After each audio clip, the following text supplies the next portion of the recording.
All right, we're live. Hey guys, it's Bobby Legs, and welcome to another Friday night chat. And today we have a couple of I have a couple of guys here that Amin, who I know very well, and Bruce, who's joining us tonight, and we have some interesting topics that we want to talk about. But of course, I'm going to do the introductions, and I'm going to ask you guys what you're wearing on your wrist. So, Amin from Amin Good to be Reviews. here. Thank you. How I'm you doing, wearing buddy? my Bulova. What am I talking about? Bulgari. I got Bulova on the brain. Bulgari Octo Finissimo today. Awesome. That's a beautiful watch. I saw Chris from the Watch Lounge got to unbox Rix's Bulgari. And it's such a great looking watch, man. Awesome looking watch. That's Bruce. a Yeah. recent purchase for you, right? Yes. Yeah. Very recent. What it was a couple months ago in our little watch chat group. It doesn't count as recent unless it's like today. Yeah. But so like when they say you get anything recently, I'm like, no. But yeah, I think it was just about a month or two ago. Oh, that's so awesome. And Yeah. it's like, isn't it like 8 millimeters tall or less than that or something? It's less than that. Yeah. Wow. It's very, very thin. It's can show it real quick here. I'd love to. You can that's gorgeous. get a sense for how thin that is. I like Amin's collection and his taste because you see this Bulgari here, this very thin watch, and then he sends his Gorilla to you, Bruce. Yeah. To review it, and cool. it's just like totally opposite ends of the spectrum to me. Yeah. Bruce, thank you for coming tonight. Really appreciate you joining us in a conversation. What do you have on wrist today, bud? So I have the Moonwatch, the Sapphire Sandwich on. So actually I took it off to put it up in front of the camera, but that's what I'm wearing today. Very nice. Yeah. Nice. And I got my Black Bay 58. I've been wearing a lot of G-Shocks lately. So I figured, tonight, the kids are in bed. Why not pull out the Black Bay 58? It makes me feel good. Sweet. Let's just say hello to some people on the chat. We got a lot of people here. Wow. Okay. Mark, he's wearing his Seiko Sumo Ice Diver. Very nice. Design is in the house. Boucher Buddha is here. Tennessee Mike. Hello, Bruce and Bruce. Okay, so blue shirt, right? Okay. Noor, hey buddy, how you doing? Winding Watches. Hi, Bobby. Hi, Amin. Hi, Bruce. So, the reason why I reached out to you guys tonight is because Amin and I had this side conversation maybe a week or two ago, since we are relatively young YouTubers in the game, and we do it as a hobby. That sometimes coming up with content can be hard, and sometimes it's fun, and sometimes it's not so fun. And then at that point, do you have to like examine what you're doing? How do you make it fun instead of making it feel like a grind? Now, Amin and I, we do it, and I don't mean to speak for you, Amin, but we do it as more of a hobby sake. And Bruce, you're a little, you're more serious about this, and Right. And you've been around doing this for a long time. And congratulations, by the way, surpassing 70,000 subscribers. Appreciate it. So, Bruce, how did you approach the issue of content? I'm sure you get people approaching you to send in watches or review this or talk about that. How was it then, and how is it now? Yeah. So I started about 5 years ago, and if I reached out to any brand when I was maybe sub 2,000 subscribers, a lot of times I wouldn't even get a response. And maybe you guys see that to a degree with your channels, but I think the longer you're in the hobby and the more your channel grows, the more brands are keen to work with you. And then it gets to a point where you have to turn people away. At least I've turned a lot of brands away, a lot of Kickstarter campaigns away, and it can get hard to keep up with everything. I don't know if you've talked with Robert, Random Rob, about this, but I mean, he films a couple videos a day and he still has a backlog list of like 30 videos he wants to make. So, you know, I think it just kind of comes with how long you've been in doing reviews and how large your channel grows. But I find it difficult to keep up. And there are times where I'm like, man, I'm feeling like I'm in the zone. I'm rattling off videos. I'm feeling good about my videos. I'm happy. And then there's times where I'm like, oh, I need to go film. I don't know if I'm feeling it, you know? Yeah. And I want to say about a year and a half, maybe 2 years ago, I started getting more choosy on what watches that I would feature. Because before it was almost like I want to create content. So I'll say yes, even if I'm not super enthusiastic about the watch. And after I made that switch to just, you know, it's okay to say no. It's okay to say no, thanks. You know, good luck. I'm so much happier, and it doesn't feel like a grind. I mean, there might be days where I'm like, I'm not going to film today, but most of the time I'm like, heck yeah, I've got a Rado, I've got a Breitling, I've got, you know, this Timex, this Mito that are all in queue to get filmed. And I look forward to it now. So it's just taken a little bit of finagling to get there, but I'm really enjoying it. Awesome. So, you know, what was I thinking? All right, I lost my train of thought. Did you ever think? Do either of you guys ever think about Bruce? I know you're like far along, but along the way, did you ever think about, maybe this isn't for me? Or Rob, do you ever think maybe this isn't for me? I'm kind of sick of it, because I have those days for sure. We do a weekly chat on my channel live that I enjoy. And I like that a lot, and I like the friend group a lot. But even that, sometimes I'm like, oh, it's been a hard week. You know, I got so many commitments in life. You know, do you either of you ever think along the way about hanging it up? Well, I got to tell you, you know, there are times where I feel like I'm doing the same thing that everybody else is doing. And so, you know, why would the subscriber or why would somebody who's watching my video, why would they spend that amount of time with me if they can see the same thing done by somebody else? Casings, for example, I'm part of the tour watch that the Feynman that you had reviewed a week or so ago, which was great. You did a live stream review, brilliant. But I also looked back and saw that there was maybe 6 or 7 of those same that watch being reviewed in the last couple months. And I thought to myself, man, I'm not feeling this right now. Yeah. You know what I mean? I love that I'm part of this tour, that I can experience, watch. Maybe I'm not going to film a review here. Maybe I'm gonna just wear it for a few days and just appreciate it, because I just don't know if I can add something different that hasn't been said before. Now that's tricky because I've also reviewed an SKX, and that's been done to death. But for some reason, I think with something like the SKX, which is such a, I don't know if it's a polarizing watch, but people definitely have strong feelings about it. I feel like adding my take to it was maybe worth it to somebody or somewhere. Bruce, what do you think? So you touched on something real interesting there. And when I started doing YouTube videos, it was about 5 years ago, and there were very few watch channels. And YouTube was a whole lot smaller then than it is right now. I mean, right now, you could go down the rabbit hole and spend 24/7 watching really interesting stuff from a variety of hobbies and topics and stuff. So I think when someone clicks the subscribe button, now that means so much more than it did 5 years ago when I was getting started. Because, hey, nobody had reviewed the Marine Master. There was like 3 SKX videos on YouTube.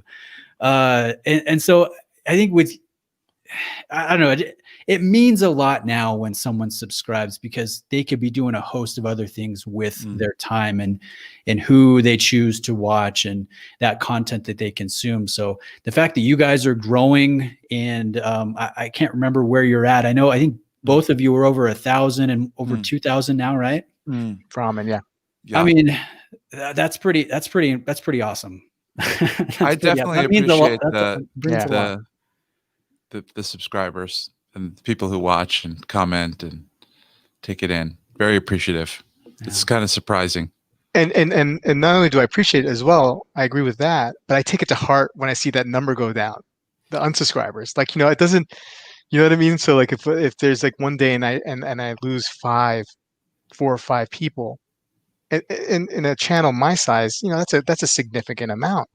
And I think to myself, well, what am I doing wrong? What did they not like? I wish I can get that feedback. Because I don't know if that would necessarily change what I do, but it may help me fine tune. I think I'm getting better at making reviews or better at doing filming or editing and whatnot, but I don't know yet. I mean, I get positive feedback and that's great, but I like to get more other constructive criticism that doesn't include the shape of my fingers and if they're chewed up or not. You know what I mean? Yeah, I do. I think when I subscribe to a channel, whatever it is, it's almost like I want to know that person. Like if they have an interesting personality or really interesting subject matter that just clicks with me, I mean, that's why I tune in. So, not that I'm trying to say it's a personality contest, but if we think about our own channels and what makes us unique, we've got to play up those things because I think that's what has the staying power with the viewer. Like they can tune in for 1 or 2 reviews, but why do they come back? Well, I mean, they come back for the experience and what you bring that's unique to all of the hosts of watch channels on YouTube. So I try to keep that in mind.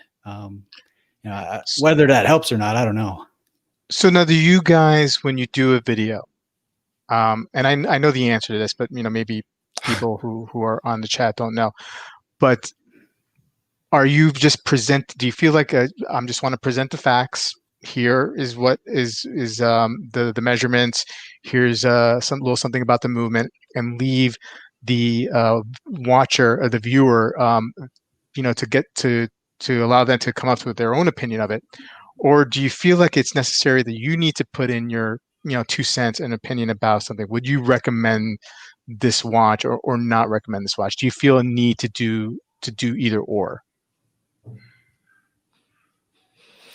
For me, it's only fun to do if I'm just speaking freely. So I speak pretty freely about what I like and don't like, and at the same time, I understand that it's just my opinion and that everybody's opinion is just as good. So I might say, I love this or I don't like this, and but I know those are not objective ratings of anything, So I try not to spend too much time on the specifications and measurements and a little bit more of just my take on something.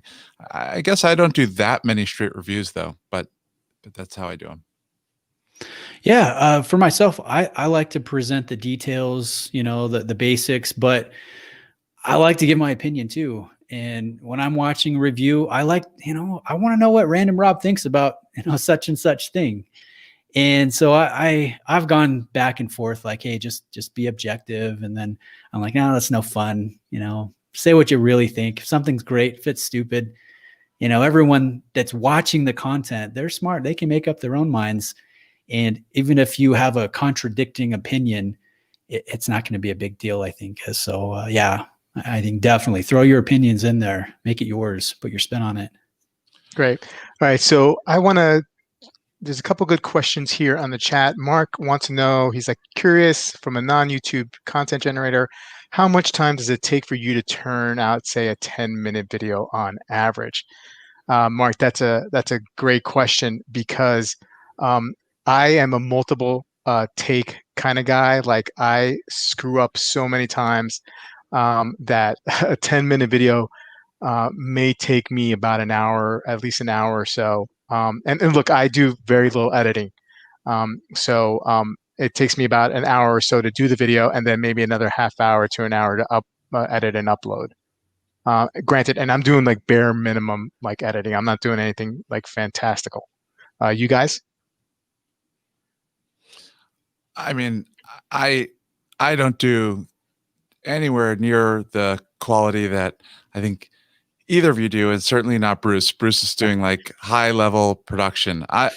Honestly, these days I bookmark about 5 or 6 things that I want to reference during my video, and then I do it one take. So it takes me about 10 minutes to do the bookmarking, and then I record a 10-minute video, and then I send it up. I don't do any editing, and I don't do multiple takes. That's impressive. That's really but impressive. It's not impressive when when you look at the video. I mean, it's a different. It's the style of video. They're not. I'm not doing the like photography like you do. Not even close. You know, basically, it's me in a corner. I think what I'm showing the watch and giving my thoughts, but it's not like a production. You know. Yeah. No, I mean, if you can flow for a good 10 minutes, I think that's impressive, because sometimes I can't do that. I'm like, oh crap, I just messed up this and that, and oh, let me restart. I don't like the way I'm sounding. And no, that's pretty cool. For myself, for a 10-minute video, Mark, I probably spend a good 2.5, 3 hours to do. But I've kind of honed in on the process. So I'll get macro video of maybe 3 watches at a time, outside shots, 3 watches at a time. I might film 1 or 2 videos back to back and then spend some time editing at night. So it's kind of broken up throughout the day, but I'd estimate maybe up to 3 hours at most for an intensive video, 10-minute video. Guys, ask you both the question, switch gears a little bit. So this is something I know for Rob, and Bruce is probably different for you, but when we pick a watch that we want to get in to take a look at, there's always, at least for me, a thought of how excited I am about the watch, and also how interesting I think it would be to people watching. Not necessarily in terms of like how many clicks I'm going to get, how many views I'm going to get, or how much ad revenue I'm going to get, but generally how many people are going to be interested in this, and how interested am I in this? And they're not always completely aligned, you know? And so I feel like I've been more trying to just stick to what I'm really excited about. And then, like you said, Bruce, that's what makes me different. So that'll naturally translate to me having my own niche, right? If I kind of just focus on that. That's why people come back to your channel. Do you guys feel that those competing interests sometimes, and how do you resolve that? Bruce, please. Oh, okay. Well, yeah, I do, and I felt it a lot more so a couple years ago. What I would do actually is I had a bunch of teens that I would work with on a weekly basis, just get together, do a fun activity, play basketball, something. And they all thought it was so cool that Bruce was a YouTuber and he had, however many thousand subscribers. Like, that made me famous to them. But anyways, I would get free watches from micro brands to give to these young men because they thought it was the coolest thing ever. And, honestly, I know this sounds bad, but I would have probably just thrown them on eBay or something unless I really loved the watch. So, I would start saying yes to more micro brands reaching out just so I could get a watch to give to one of the youth. Hmm. And that kind of drained me after a while, because I'm like, I don't want this to come across as bad, but I filmed a fashion watch called Nove. Yeah. You guys know what I'm talking about? I filmed that one too. I did that only because I had a young man in mind that I knew would really love it, but I had zero interest in it myself. So that was kind of a tough video. I think I did like 2 or 3 takes to get it to where I was comfortable with it. But most of the young men have watches. There are a few that still need them. So I don't do that anymore. And I'm so much more choosy with what I allow on the channel that I don't necessarily have that conflict anymore personally. And I'm a lot happier that way. Much happier. Yeah. So ideally, I would only want to review what I think I would like, and hopefully, others would agree. But since I am part of like these pass around groups, and so I do get these watches in. What always surprises me in most cases is that whenever a watch comes in that I generally had no interest in looking at or reviewing, I end up liking, you know, and it always reminds me that usually my first thoughts about anything, and this is goes throughout life, is usually wrong, right? My initial thought, and it's, and thank God, like I don't have to like act on that initial thought. I know I could just pause and be like, okay, let me just take a look at this thing, and then, wow, this is actually a whole lot better than I thought it was going to be. And so I struggle because I do want to just review what I like, but I also know that when something comes in, I may like it too. So I just don't want to say no to that. So I do feel like I'm spreading a little thin, but at the same time, it's worked out mostly to my favor, I think. Oh, sorry, Bruce, go ahead. Oh no, I was just gonna say, I love when that happens. Like you say yes, you're like, okay, yeah, I'll check this out. Yeah, this will be good content. And then you're like, dude, this is way cooler than I thought it was gonna be. Like, and it turns out to be a really fun experience. I've had that happen a number of times. I think most recently with the Yema, because when everyone's hyping up a watch, like the forums and groups saying, oh, this watch is so cool, the stupid rebel in me goes, I don't want to check it out anymore because now everyone's talking about it. And then, so I got this Yema in. I'm like, man, this is awesome. Yeah, I sound like everyone else raving about this watch, but it was really fun. So yeah, I get that. That's always neat. Tennessee Mike asked, do you guys watch your own videos? Yes, only when Mrs. Legs plays them and she laughs at me. That's the only time I ever watch my own videos. Do you guys watch your own videos? No. No. Okay. I mean, I the very hear beginning of editing, right? But of one occasionally, but not really. If my girls make a little cameo, then I'll pull it up and we'll watch that part of it, not the whole video. Right. But yeah, no, I don't even like listening to my own voice. Design at Amin Reviews, I learned to use the mid-roll add right after my video reminder. I don't know if that's a inside. I don't know what that means. I think it's ad. Does he mean advertisement? I don't know what that means. Okay, so I don't want this all to be about shop talk, right? So Bruce, I have to ask you. I know you're a football fan. I know you're a 49er fan. Yeah. Tough start to the season, 4-5. The next 3 games look pretty scary with the Saints and the Bills and the Rams until you get a breather when you play my Washington football team. Do you think you guys? I mean, are you hopeful that you may make it? I mean, you're in the toughest division in football right now, I think. Yeah. Do you have any hope of making the playoffs? I still do. I think we're going to lose on Sunday in the Superdome. I mean, I'm holding out hope that Kyle Shanahan pulls some great things out of his bag of tricks, but I think we've just got too many injuries to win the game. But then we have a bye week, and then hopefully we'll get some guys off the IR. I know Jimmy Garoppolo won't be coming back. George Kittle's probably not going to be over his broken bone by then.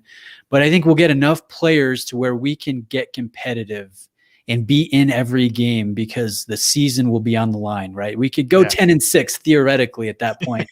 But it's going to take it's going to take some serious playing and then some balls to bounce our way. So I'm holding out hope that we get that last spot, but I'm thinking next year is probably going to be the year we get back into the playoffs, hopefully. So holding out hope, trying to at least.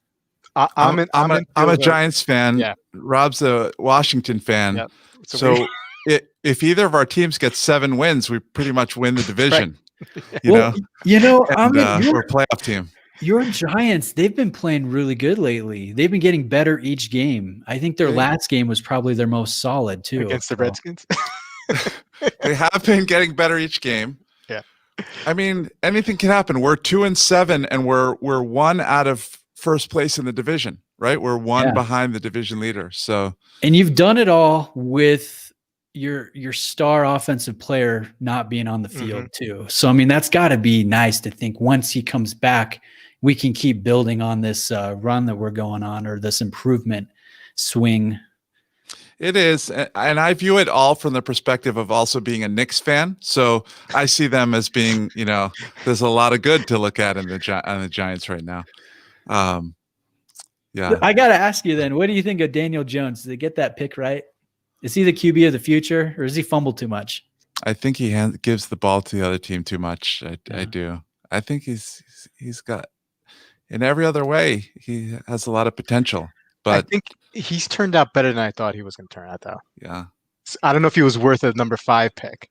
Yeah. But he surprised me on occasion for sure. Have you guys both seen that highlight run where he outruns everybody and then beats them? Yeah. There's so much. There is a lot of potential there, but we'll have to see.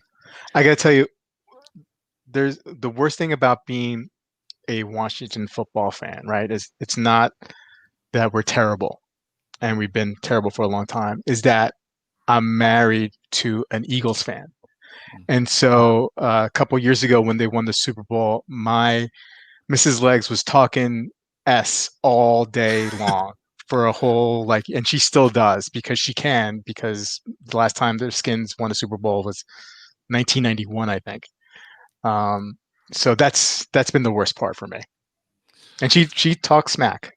I live in Boston where Patriots fans are insufferable, but I was surrounded by Patriots fans both Super Bowls that the Giants beat the Patriots. So that was kind of that was good. That's awesome. Yeah. Very, very nice. Okay. So I know, Bruce, you're a little bit limited in time. I want to get this one question in. Thanksgiving's coming up. Mrs. Legs makes my favorite dessert. It is sweet potato pie. She also makes a heck of a chocolate chip cookies. Guys, what is your favorite dessert? Well, I don't know if you've seen my figure here, but I freaking love desserts. So I don't know if I could pick one. My wife makes something that she calls blondies. I don't know if it's a big thing, but it's like a brownie, but it's sweetened with coconut. I love those. I love a good cheesecake. Those probably be my favorite picks. So this Thanksgiving, I don't know if we'll have cheesecake. We usually go with like a French silk pie, maybe apple pie, which I love. I'm not going to say no to those, but if I had to pick one, it'd either be blondies or a good cheesecake. Blondies with a warm blondie with a nice glass of milk is so great. Yeah. What about you, Amin? I just gained some weight and I'm back on the straight and narrow right now. So I'm not even entertaining those thoughts at the moment. Good for you. I'm doing my best to take this very unusual Thanksgiving as to have less temptation around, because usually you get the big family get together and there's everything around, and this one's going to be much smaller. So I'm going to try not to have too many goodies this holiday season. What do you do, Amin, when you're on the wagon? What is your indulgence? Like what's the treat?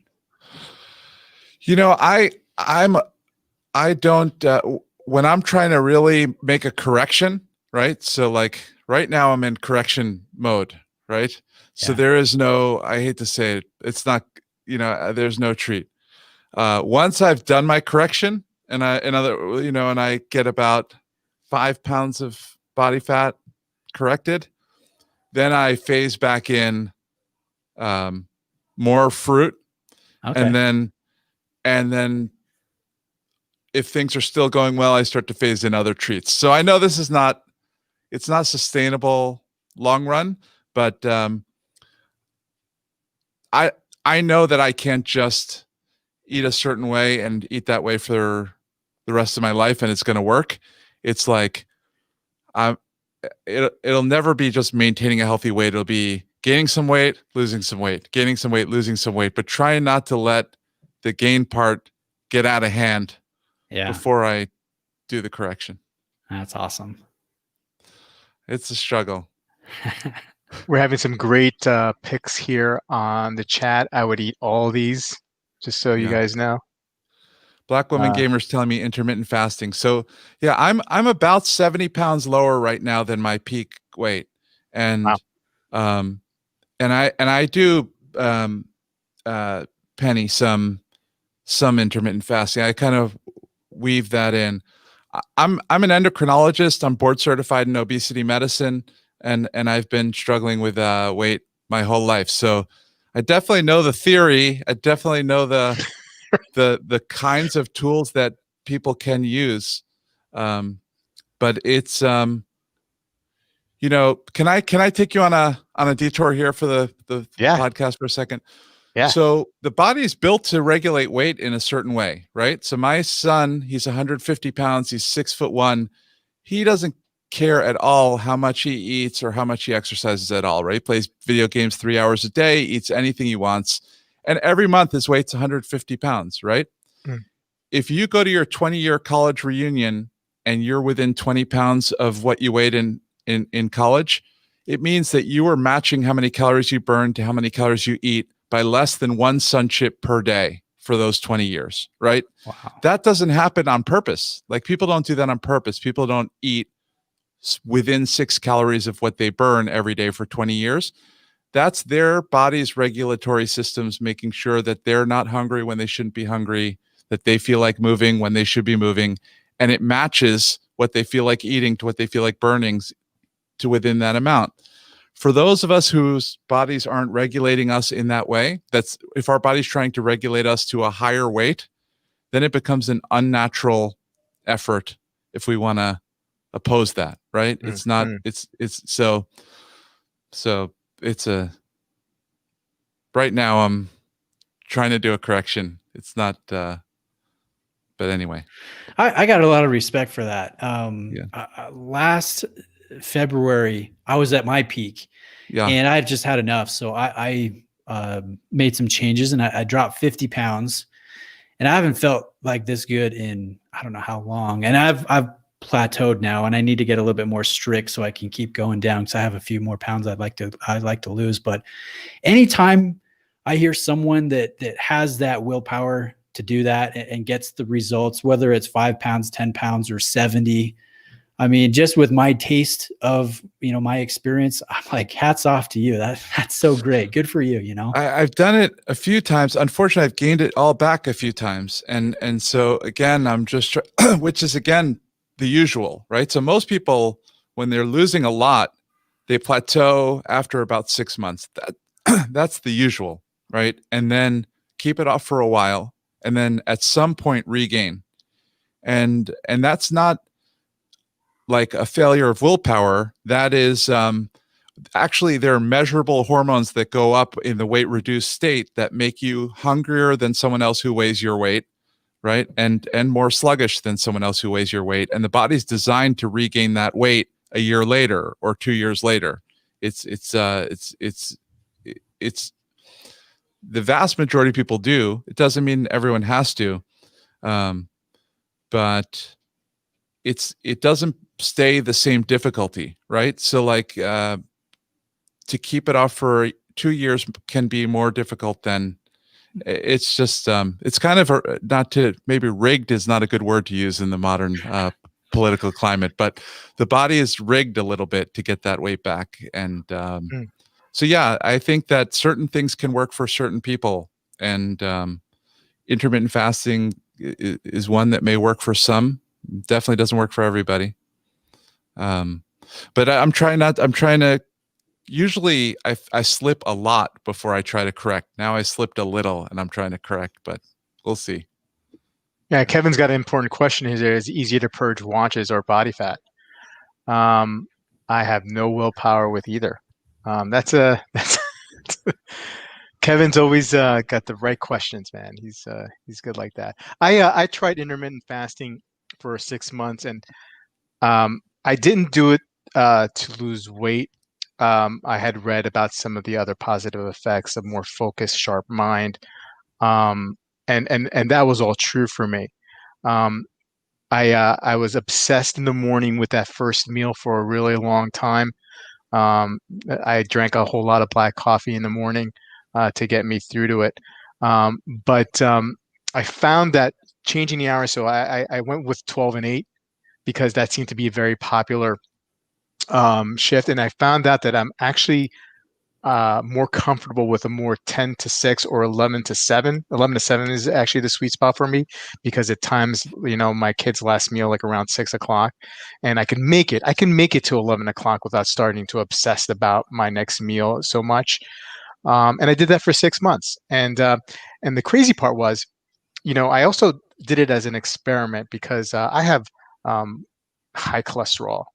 It's just genetic. I mean, I do what I can, but I had to take medication. And I wanted to see because I've heard all these positive effects. And the thing is, when I was doing intermittent fasting, it like I felt like I ate better too, right? Because I think my body just wanted really good stuff, because I only had this small window. So I go and get blood work done. I time it to get my blood work done at the end of the 6 months, and my cholesterol levels didn't change. You know, I was still taking the medication, the little statin, but it was still the same as it was 6 months ago. My good cholesterol, my bad cholesterol was the same. The overall number was pretty much the same. So I just don't know if I did anything wrong or if, I didn't, do the other right things, so but I liked it. I actually felt like lighter, even though I only lost like 8 or 9 pounds because I wasn't heavy to begin with. But I was also trying to like add muscle at the same time, which is, I'm not genetically gifted. I can't do that. There are studies showing that an earlier feeding window has metabolic advantages compared to a later feeding window. So if you're eating in the early part of the day but not the late part of the day, or the late part of the day but not the early part of the day, both are equivalent for weight loss. But the ones who eat in the earlier part of the day have better insulin sensitivity, lower blood sugars, less lower hemoglobin A1C, that sort of thing. So there may be something healthier about having the early feeding window in the day compared to the late. Now, Bruce, were you incorporating exercise with your weight loss? A little bit. It was, I think 95% just what I was taking in, and a little bit due to the exercise, but it wasn't very strenuous. It was mostly, just get active, go for a hike, go for a bike ride, do a run, go on up, take your wife on a walk, just you and her, or something like that. So that's what I was. Elliptical, do some time on the elliptical. Yeah. That's great. I'm getting a text. My wife needs me to go, but I want to ask one question real quick before I have to get out of here. When you guys watch if you do this, I know I like to watch the coaches and the players after game press conferences and stuff. And I'm always like scoping to see, all right, who's wearing a watch and can I tell what it is? I don't know if you guys do that. I've noticed with my 49ers, John Lynch, the general manager, Panerai, Luminor, every time. I think he's a one watch guy. And Kyle Shanahan for the longest time has been an Hublot fusion chronograph with the anthracite dial. So I always think it's fun whenever I can spot. Have you guys noticed any of your teams, either players or coaches, and what watch they were wearing? I haven't noticed. Yeah, honestly. I haven't. You know what it is, Bruce, is like I don't stick around for the press conferences because the kids don't usually let me watch football most of the time. But what I do enjoy is if you had a chance to ever see David Robinson, right, on Hodinkee, and talking watches, and how he progressed in his collecting from Audemars Piguet to Rolex and whatnot. I find that very, very interesting. So that's where I get my my sports fill. I mean, back in the day when the guys were, now I feel like everybody wears like Richard Mills now, right? Especially like ODB when he's playing. I noticed it with tennis. I watch a lot of tennis, right. And those guys right after the match. Well, a couple like Nadal wears them during the match, but most of those guys right after the match, they'll go put on whatever watch they're going to wear. One of the reasons I want a Batman is because Federer put that watch on after he won the 2017 Australian Open. How cool is that? Yeah. Cool. Well, guys, I got to run, but thank you so much for having me. This was very enjoyable. And I'm happy to do this in the future, anytime. You guys are awesome. Enjoy both of your channels. Thanks, Bruce, for coming. You're a good sport for coming in the last minute. It was yesterday that I asked you, and you said sure, man, and that's just awesome of you, man. Appreciate it. Thank you. Appreciate it. Have a good night, guys. Have a good night. See ya. All right, so we still got a good amount of people on the chat. I think Black Woman Gamer, somebody put up that you should start your nutrition channel. I actually not nutrition, but I thought about doing a medical YouTube channel. I don't know. I haven't looked at what's out there, but it seems like if you Google weight loss or thyroid, it seems like YouTube is full of quacks and people trying to scheme and sell you stuff. So I don't know if that means that what I would do would be, unsuccessful, or, if everybody like me just doesn't make it, or if it just means that no one has tried. So, when I go for medical advice, right, I don't go to WebMD or anything like that. Actually, I try to stay away from online stuff for medical advice, but I do happen to find myself going for YouTube, and there is a whole ton of medical stuff that, what are the pitfalls of doing that, man? I mean, is it full of quacks? Are there quacks out there, or are there actually some serious people who do some good stuff, in your opinion? Well, so if I go, you mean in general or on YouTube? I'm talking about YouTube because it just seems I go on YouTube and I search something like keto diet or something like that, right? Mm-hmm. Just that's a very popular diet. Yeah. Almost everybody who comes to the top of that is quack or trying to sell something and misinterpreting science and just awful. I mean, I hate to say it, but that's what I see. And then there'll be somebody who actually studies this, is really serious about it. There'll be, the 100th result. And then when you click on it, their video quality is terrible and their audio is terrible, right? But they're droning on about something, but then they're actually very accomplished in the field. There's this guy, if you look up low carb or keto, there's this guy, Jason Fung, who comes up really at the top, and he's just he's terrible. I mean, his science is just not legitimate. So what I want to know is, what are you doing to stop your slide? So I am doing low carb right now. I got back to counting steps. So this is by the way, this is there's no affiliate link involved here. I'm not repping this at all, but if you just want to keep your step count, one of the things that happens when you start to lose weight, or if you keep your weight down, is that one of the ways the body gets the weight back is by making you a little more sluggish. And so even if you exercise and push yourself to exercise, in between exercise, you take less steps naturally. You have less incentive to move in between exercise.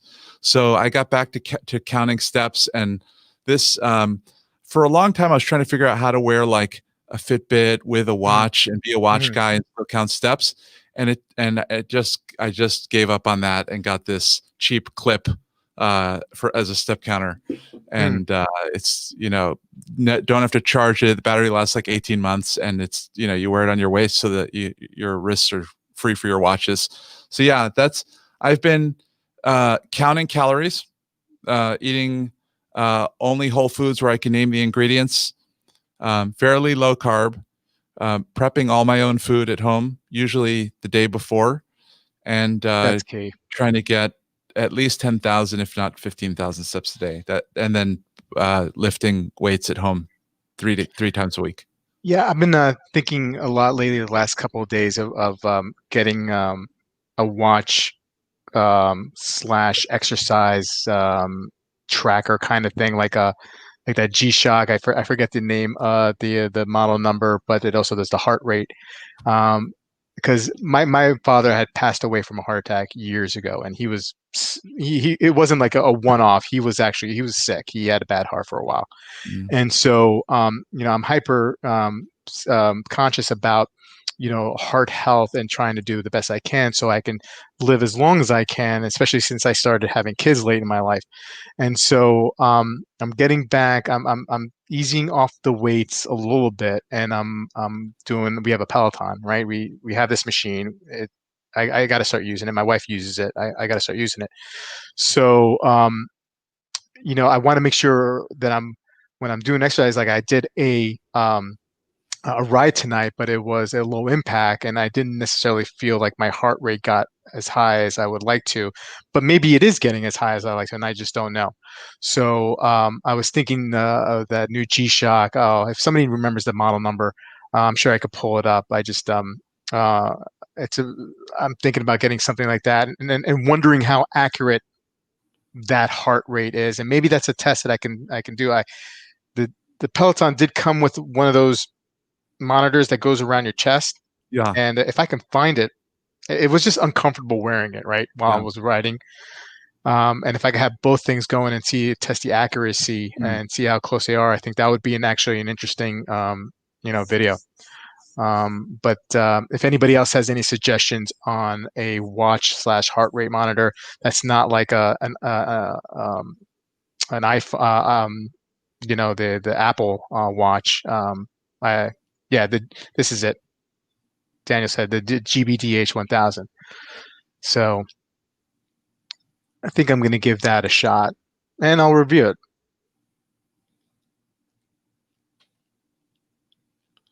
Let's see here.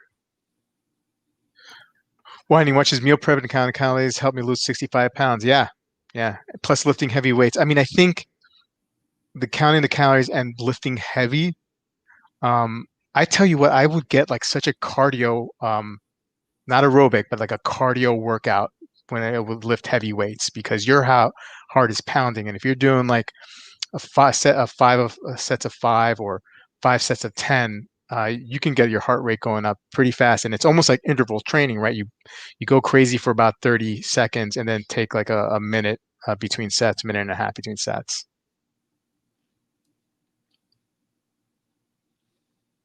Thanks, Penny. Appreciate it. I also incentivize my weight loss by I set three targets along the way and bought myself a watch for each of those 3 targets. So Nice. when roughly for every 20 pounds I lost, I got a watch out of that. Well, I think that's what Bruce kind of did that with his overseas, right? That was part. I mean, it was his grail, but that was kind of his reward. I remember him mentioning in a video or two that once he lost all this weight, he wanted to reward himself. And carrots are great. You know what I mean? And I think whatever it takes to get you there. Someone asked me if I gained back weight, would I give back the watch? So that's definitely no.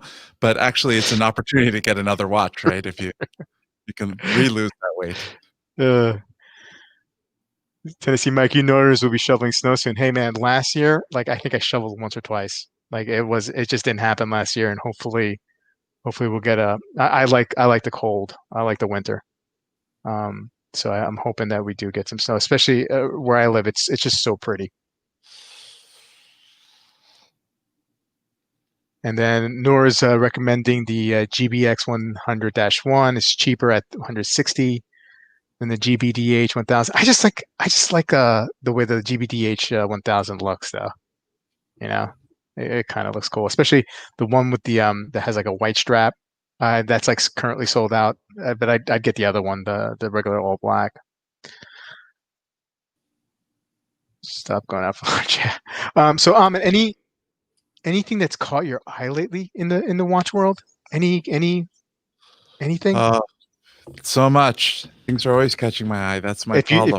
If you need to share the screen, feel free. If you pull something up. Yeah, I mean, there's always watches catching my eye, Rob. I'm not sure. Right. I don't have a watch crush right now. I like that Zenith Carbon, DeFi Classic Carbon with the full carbon bracelet, but it's 20 grand. I'm not going to be buying that one. Yeah. And I'm not sure. What about you? Anything new? I'm back on Dornbluth. Mm.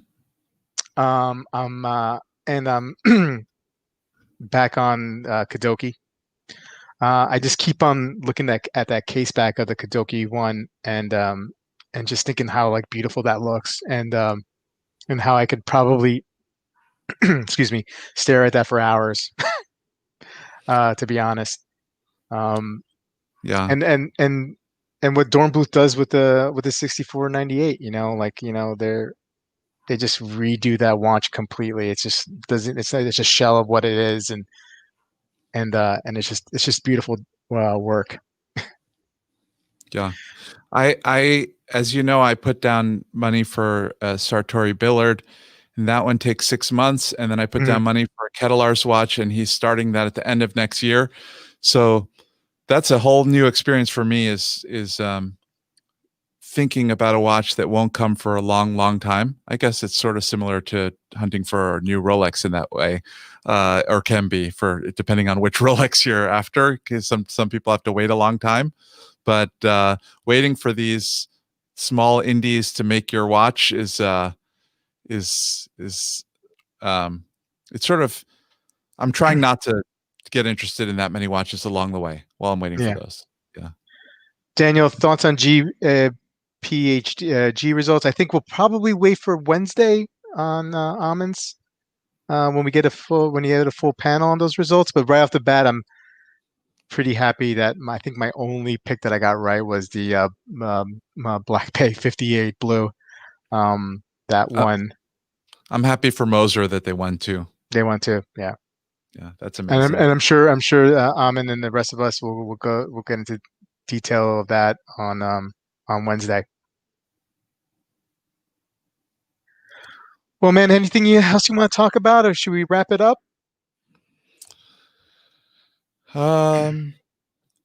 Nilo's saying, what if you change your mind about, I think he's talking about the watches that I put money down for. Yeah, that's another one too, Nilo, because I'm always being tempted by things, right? So if I have committed in my mind about $7,000-8,000 for those two watches, and then I see something that I think I'd like better, that does enter my mind sometimes. But I told them I'm buying, so I'm committed. That's really the end of that for me. And I like what I chose and put enough thought into it in advance that I think I'll be happy with what I end up with.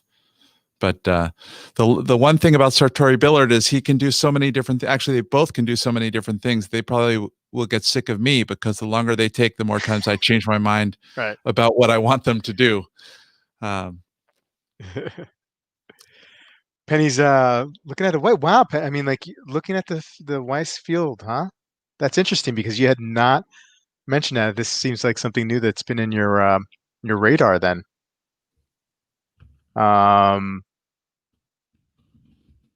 So tempted by the gray Aquastar. Which one is that one? Let me see if I could pull that one up, guys. I'm not familiar. Should I be? I have it if you want me to share. Sure, yeah. If you're, Okay. yeah. Do I have to give you control, or you can just do No, it? you just click on it. Oh, there you go. Yeah. Aquastar Deep Sea. That's a good looking watch.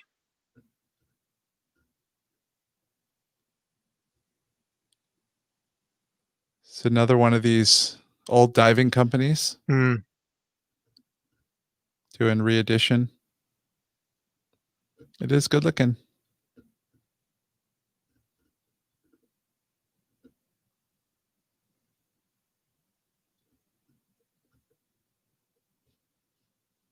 Which one's the re-edition? Let me see. Joe's liking it. All right. That makes me feel better about my thoughts on it. Same guy that bought back Doxa. Okay. This case design looks just like my Seiko. Just the shape of the case. Right. Yeah, that's right. Yeah, I mean, I got one of those in. Noor sent one in, the 200M. Yeah. Yeah, that's a good looking watch, man.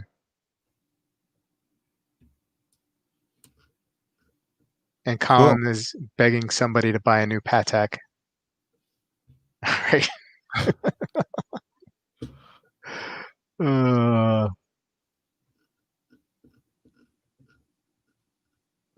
Cool. I So dig it. before we wrap up, anything exciting happening this weekend for you, Amin? Or are you just chilling with the I'm family? helping my son apply to college. My Mm-hmm. eldest, at proofreading his essays, taking the first grader daughter to soccer, usual stuff. Wow, that's I got a big spread. I have two boys in high school who every year maybe will be the first year they actually shovel snow in this around here. One is a senior and the other one's a sophomore, and then I have a daughter in first grade who rules the roost in the house. Yeah, our little one, she just turned 2, and she's starting to feel it now. You know, she's getting to that age now that she's feeling herself. So we got a rough 18 years ahead of Your us. kids are adorable. I like to see them in your Instagram. Yeah, they're fun. I'm gonna be chopping some wood. I'm gonna be raking leaves. Living the dream. In this new reality that we're living in. At least we have a little bit of property that we can, kind of like stretch out our legs and run around a little bit. Even though during the week it's a little tough since I, do 9 to 5, and now when it's getting darker earlier. So, but hopefully this weekend we can take full advantage of that. And I got a ton. I feel like all I've been doing is unboxing videos lately. I have a ton of reviews that I gotta get done this weekend and send some watches back out again. So cool. Well, guys, thank you for joining in. Thanks for Bruce coming in and joining us for a half hour. It was great to hear his take on a couple of things. And Amin, thanks again for showing up for me. I appreciate it. And everyone, good night. See you next week. Appreciate it. See you guys.